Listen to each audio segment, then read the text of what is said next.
Hi and welcome to this video, and in this lovely remote Northumberland location I just wanted to share with you what's been my choices to curate over these recent months. And I've looked at the big items, which is tent, sleep system and cook system. It doesn't mean that you have to rush out and buy this gear.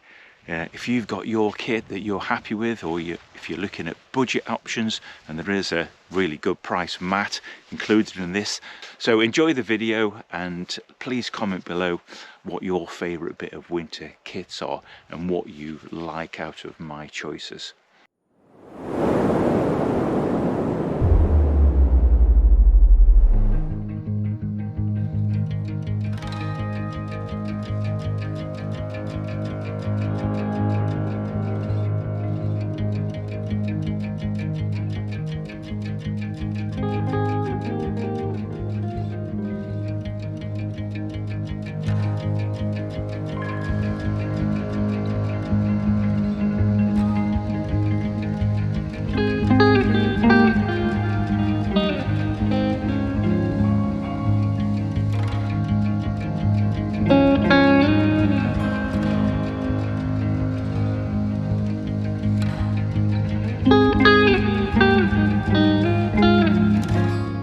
This is the Top Tent Scarp 1 in ultra material.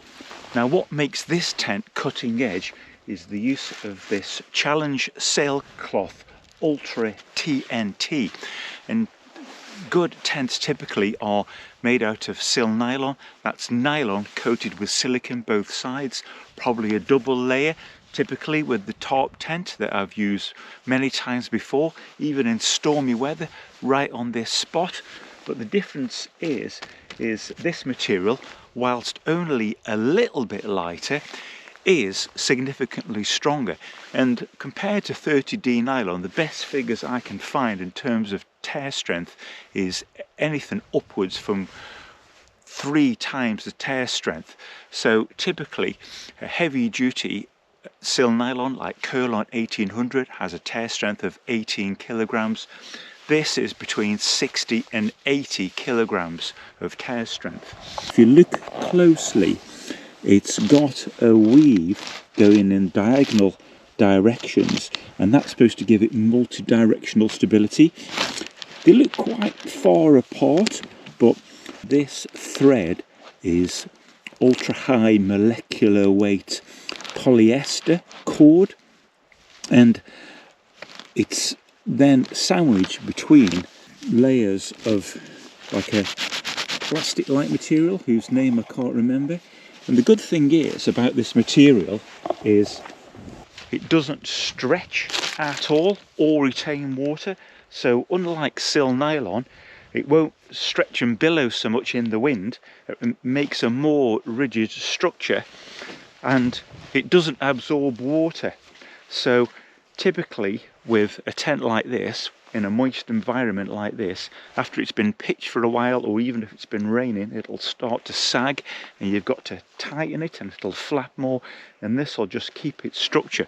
And of course when you're packing it away, when it's wet, it won't be retaining water. You can just kind of wipe it off.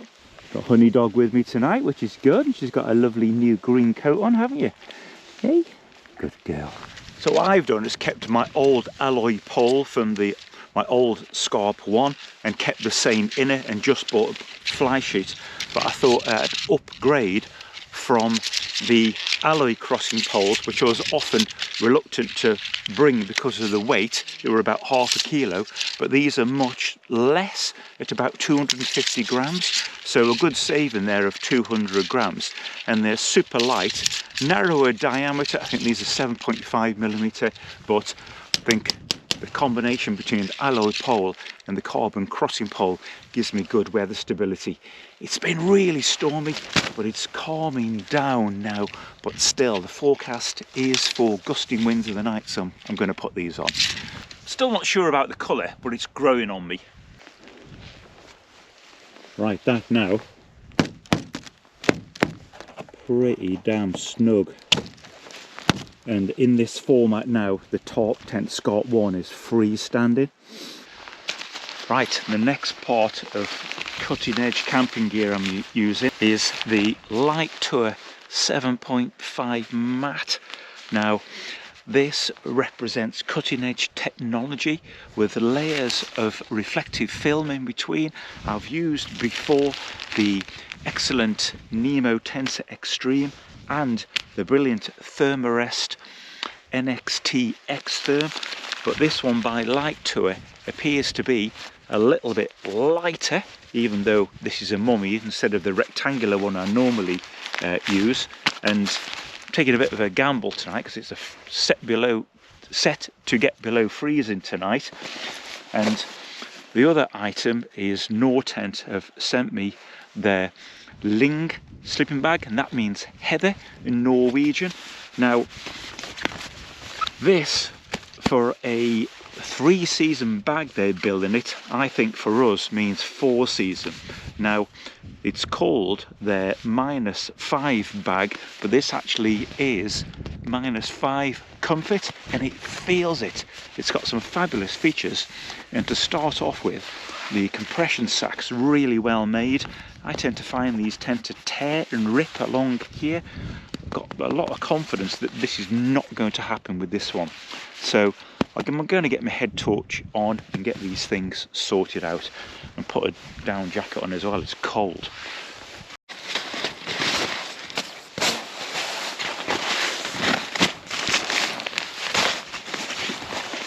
So the Light Tour mat folds up in its own stuff sack and pump sack. So you undo that and it's neatly down inside. I think this flex tail pump is going to be a new record in inflation time. 10 fish. Oh, doing, doing, doing.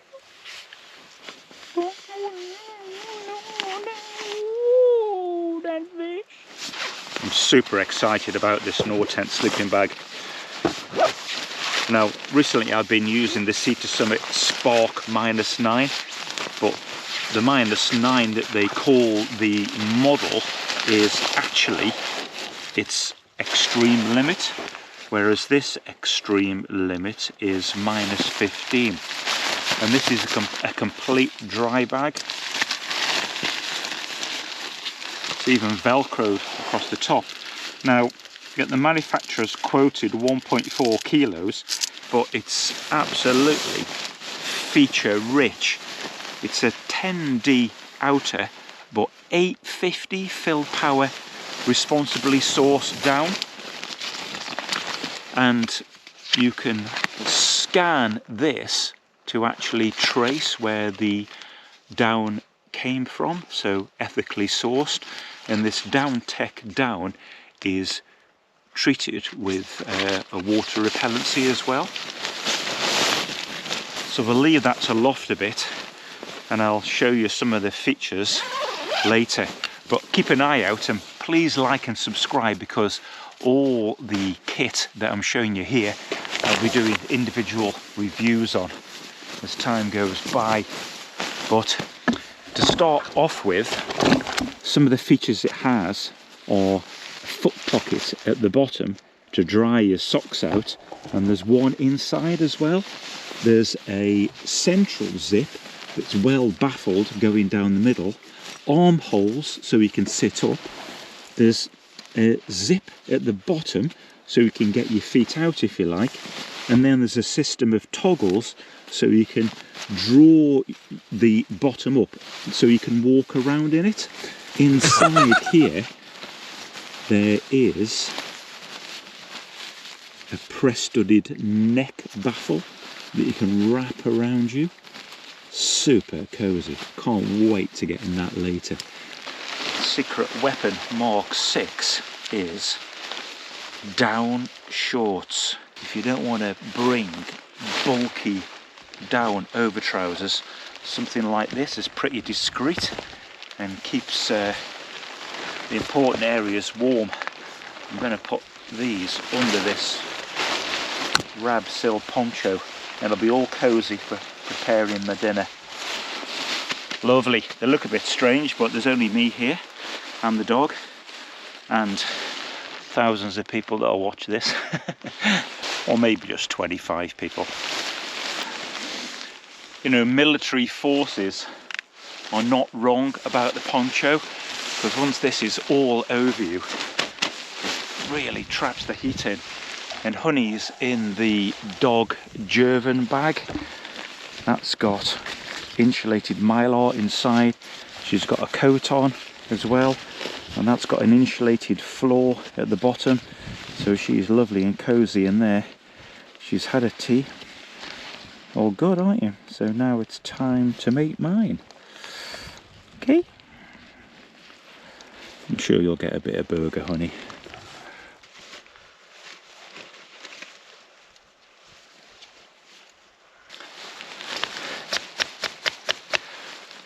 So the other very special bit of equipment I'm using tonight is the Soto Stormbreaker.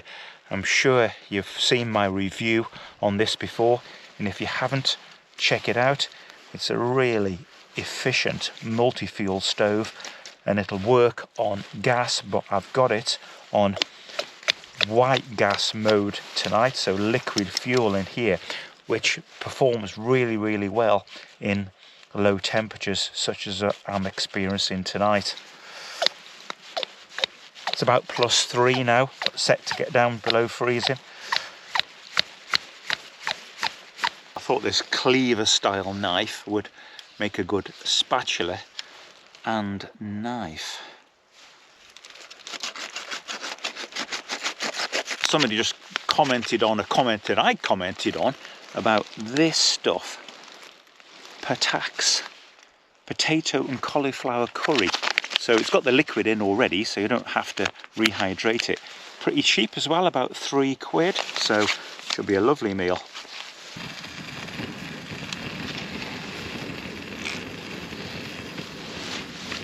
So the Stormbreaker is one of the few liquid fuel stoves that starts straight away into a kind of like a semi-gaseous mode.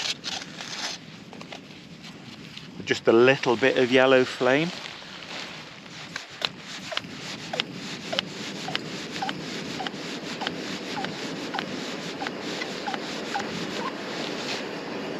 As soon as the flames settle down and the coil on the top's warmed up, you can turn it onto run mode.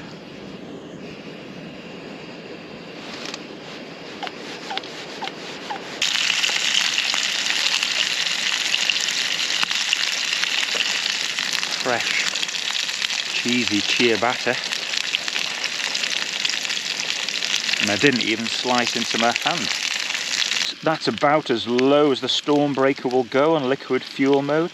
It's pretty hot, but it's still a nice low heat. Okay for cooking a burger without absolutely obliterating it anyway. And I've got, since it's nearly Christmas, some Baileys to wash it all down. Lovely. I think I'll just wrap my burger up in there to warm, and then I'll just fry the curry. I don't want to contaminate my titanium pan with curry. I've just had a little taste of that. It's very good. Excellent. It's a bit cruel. It's made from vegans, but tastes nice. I hope you're enjoying your run up to Christmas. Tell me how you're doing, and if you're buying yourself any little camping Christmas presents coming up, or if you've got your loved ones to get you something. But the ones that you buy for yourself are the best, aren't they? So I'm just going to enjoy this burger and curry, and in case I forget or don't do another video, I'll say Happy Christmas 2024 to you. I hope you're well, and I wish you all a healthy and peaceful wild camping new year. Right, I'm going to get tucked into this. Next course is sticky toffee pudding and custard.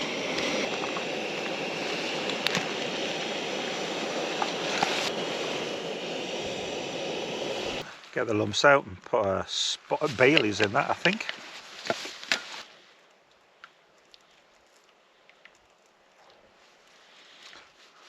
Happy days. Look at that. Whoa, a couple of lumps, but hey. Okay, it's been great having dinner in the moonlight, but my feet are cold now, and it's time to get cozy. Let's see what this new sleeping bag and mat's like. I think the top tent Scarp 1 is about the smallest I would go with one-man tents. The Vern one's got a fair bit more space than this, and the Lee one, obviously massive space. The Ultra's got magnetic door tiebacks, but they've got a reputation for not being great. If you touch them or if there's any wind, it flaps down, and that's been my experience so far as well. Not great. I'll have to modify that somehow. I like these door clips at the bottom, they're very good. Overall the material feels tougher. Apparently it's not very puncture resistant, but it definitely feels nice and strong. So the other bit of cutting edge kit I've been testing is this Phoenix HM75R. Absolutely brilliant industrial spec headlamp. So it just works with a turning knob on the side to go through 3 different modes: spot, flood and red, which is really bright. And the thing I really like about it is on the floor of this Scarp 1 somewhere I've got a hole in it that a silver headlamp burnt, that it was getting far too hot, and I'd come in from a night hike. It was when I was doing my mountain leader training, and I'd taken it off and put it down and wondered why I had 2 holes in my floor in the morning. I've repaired it, it's fine, but I sold the silver on. But this one doesn't get hot at all because of its magnesium body, but it's got a sensor on it, so if you set something close to it, it shuts down like that. So theoretically it won't get too hot, and then when that thing's removed it'll go away again. So if you were to put it down next to something, it wouldn't just stay on, it would just automatically dim down because of the reflected light off it, and then come back on again. Neat. And it fascinates me, all this kind of kit, because you know, when I was a kid I had a torch that was dim as anything, that would last 30 minutes, and now this stuff is just absolutely amazing, and it never ceases to fascinate me. And it's just a journey I've been on over the last 60 years. I mean, I started camping when I was 7, so what's that, 54 years, and the kit just keeps getting better and better. I mean, warm reflective mats. I used to go winter camping with like a 10mm carry mat that I've still got. It's cut up into bits now for sit mats, but it's just fascinating. I think a lot of you are the same, to be honest. Okay, let's get in this sleeping bag and I'll show you what's the crack with this. Okay, as I was showing you earlier, it's got a central zip to it. Lovely big rubberized handle on there, and that should make it easier to get in and out. And you know, I don't think I could go back to a side zip after this. I can pull this generous hood up around my head, do up this YKK zipper, and I could cook, do all my tasks with my arms out there. The hood's amazing because it just kind of, it's like a proper mummy sort of hood, not like a little skinny thing, you know, like a mummy on a sarcophagus. Absolutely fantastic. And with the bottom zip there, I can get my feet out, and using these toggles and buttons I can shorten it so I could actually get up and move around a little bit. Fantastic. That's the Lyng, which is heavy, but I think it says 3 season here, but to be honest I think that's a Norwegian 3 season. I think for me, other than the most brutal Scottish conditions, this would definitely serve as a UK 4 season bag, and if it was very cold I could just boost it with the liner. But you know, Early days, haven't even slept the night in it yet, but it is set to get below freezing, so we'll see. So the other fun bit of kit I've got is this Govee thermometer. On Black Friday it was only £6. I think they're about a tenner now, but this has been recording this last week. That's when I just left it at home, but this is now. So when I was on the way up here it got down to 4.6 degrees, and now in the tent it's currently 13.2 degrees it says here in the tent. So I'm going to hang it outside and I'll leave it there all night, and it'll give me a reading via Bluetooth what the temperature is. So great bit of kit for a few pounds to record your camp nighttime temperature. It's the Govee mini thermometer.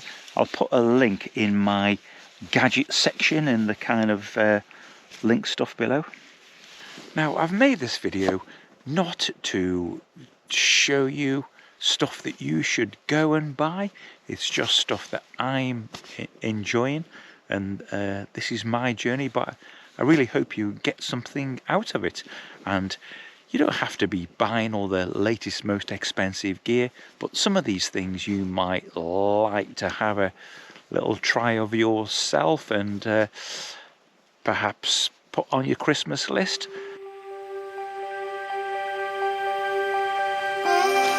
Good morning. Well, it's not been a bad night.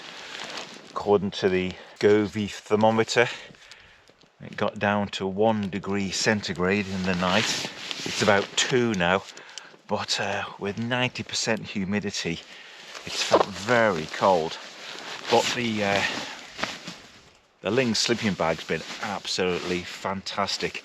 That being able to get your arms out if you're reading at night or looking at your phone is an absolute game changer. Absolutely marvellous. The Light Tour 7.5 mat is very comfortable and a nice soft feel to it with these kind of like dimples.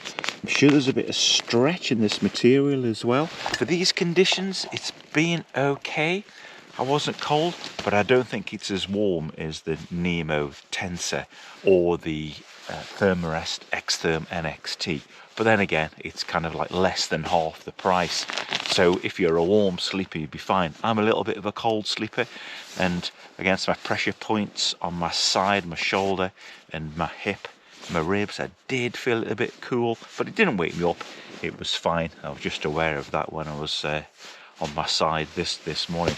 Otherwise, good. I'll definitely be using it again, maybe in slightly warmer conditions. For me, other people will be good with this all winter round, but you know, an excellent mat and really good value for money.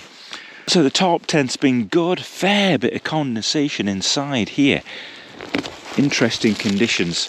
To be honest, this just felt like, in these conditions, like using my Sil nylon version. And full disclosure, I paid for this fly sheet myself. I just converted my old Sil nylon one, so I'm going to be looking for a new inner and a pole, and then I'll have a whole new tent and I'll sell one of them on. So the sleeping bag and the mat were kindly sent to me by NORTENT and James at Camperlist respectively, so thanks very much for that. All the other equipment pretty much I've purchased myself.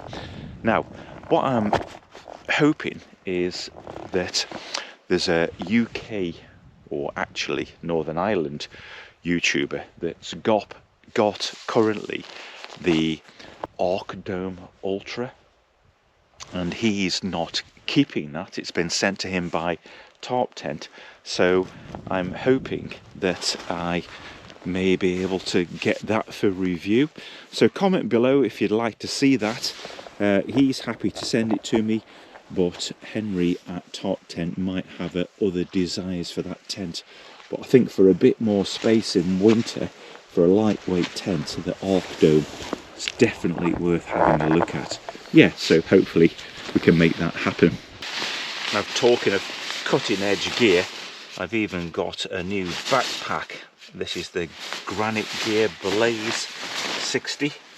Now my usual Gregory Optic 60 I've been using for several years has broken, just with a broken buckle, but can I find a replacement? It's not proving easy. Okay, I'm gonna get some porridge and tea on. It's actually a Tuesday morning and I've got to work. Honey's just keeping an eye out for any invaders. Okay, honey.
Nido milk powder, I think it's called.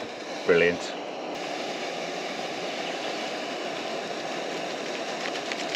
It's the fire maple folding bowl, so I can put her water in there. I can keep that secure until she needs it and feed her off this. Excellent. Honey and I will leave you there while we finish our breakfast and get packed up and checking the site, making sure there's absolutely no trace of us being here. So I hope you enjoy the video. Take the trouble and put a little like, and even a comment would be really appreciated. Your constructive feedback on the kit. Thanks very much.